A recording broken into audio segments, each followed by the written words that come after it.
আপনারা জানেন শহীদ রাষ্ট্রপতি জিয়াউর রহমান এবং আজকে দেশে বেগম খালেদা জিয়া তিনি আজকে জাতীয় ঐক্যের প্রতীক হয়েছেন। দেশে খালেদা জিয়ার জানাজায় লক্ষ কোটি মানুষের যোগদান করেছে।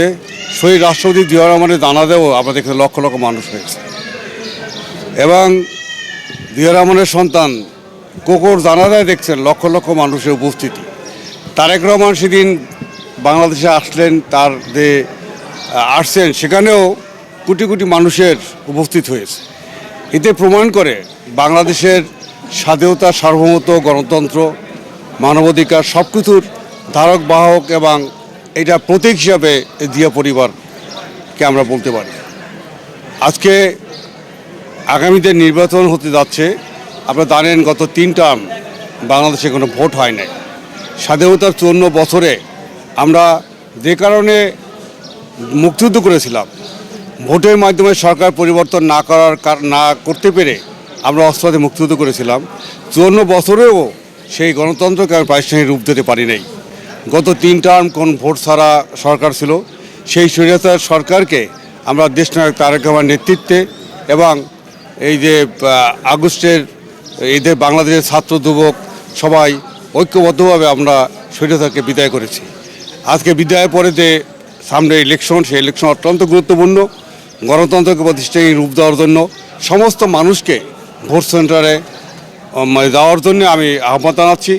দ্বিতীয়ত, আপনি বিজয়ের কথা বলছেন।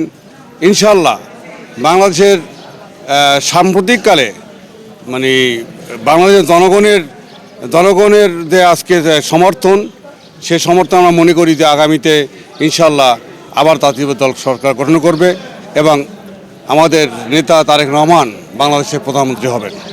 আপনারা ইনশাল্লাহ 12 তারিখে আপনারা ধানের ভোট। জিয়াউর রহমান স্বাধীনতার ঘোষক, তার কবরস্থান এবং আমাদের অতি সম্প্রতি আমাদের স্বাধীনতার সার্বভৌমত্বের প্রতীক, গণতন্ত্রের মা দেশনেত্রী বেগম খালেদা জিয়া,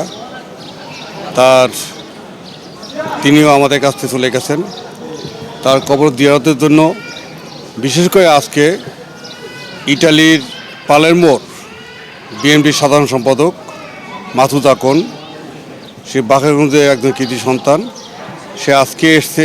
এসেই শহীদ রাষ্ট্রপতি জিয়াউর রহমান খালেদা জিয়ার মাজারে যাওয়ার জন্য আমাকে বলেছেন এবং তার সম্মানে আমরা আজকের এখানে সবাই আসছি। আমাদের সাথে বাকেরগঞ্জ দাঁড়িয়াল ইউনিয়ন বিএনপির সাধারণ সম্পাদক মনির হাদি সহ অন্য নেতৃবৃন্দ এখানে আছেন।